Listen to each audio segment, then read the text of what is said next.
In today's video, I'm going to show you how to Anydesk screen share step by step so you can connect two devices quickly, securely, and without confusion. Whether you're helping someone with tech support, accessing your own computer remotely, or sharing your screen for work, this guide will make the process simple to follow.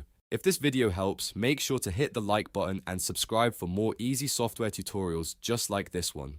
Alright, let's get started.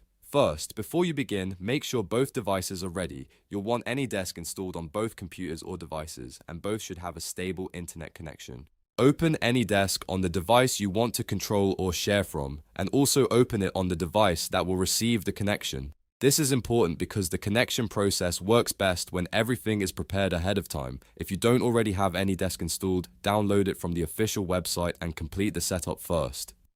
Now look at the main screen of Anydesk. You'll see an address number on the device you want to connect to. This is the unique Anydesk address, and it's what you'll use to start the screen share session. Carefully copy or read that address and send it to the other person, or enter it on your own second device if you're connecting your own systems. Make sure the address is entered correctly, because even one wrong digit can stop the connection from working. On the other device, go to the field where it asks for a remote address. Type in the Anydesk address you just received, then click the connect button. Once you do that, Anydesk will begin initiating the connection. At this point, the other device will receive a request asking whether it wants to accept the session. If you are helping someone else, tell them to watch for the pop-up and allow the connection. Now switch to the receiving device and accept the session request.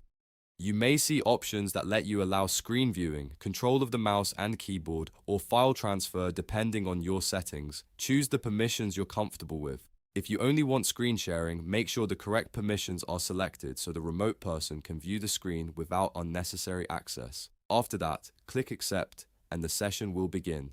Once the connection is live, you'll be able to view the other device's screen in real time. If you've allowed control, you can now move the mouse, open programs, and help navigate the system. This is what makes Anydesk such a useful tool for remote support, online collaboration, and quick troubleshooting. If you only need to present your screen, you can simply share your display and let the other person watch while you demonstrate what's happening. A few final tips before you finish. Always double check that you're connected to the right device before accepting any session. If you're using Anydesk for support, communicate clearly so the other person knows what permissions they are granting. And when you're done, simply end the session from either device to disconnect safely. That way, your screen share ends immediately and your remote access is closed. And that's how to Anydesk screen share in just a few simple steps. If this tutorial helped you, please give it a like, subscribe to the channel, and turn on notifications so you don't miss the next guide. Thanks for watching, and I'll see you in the next one.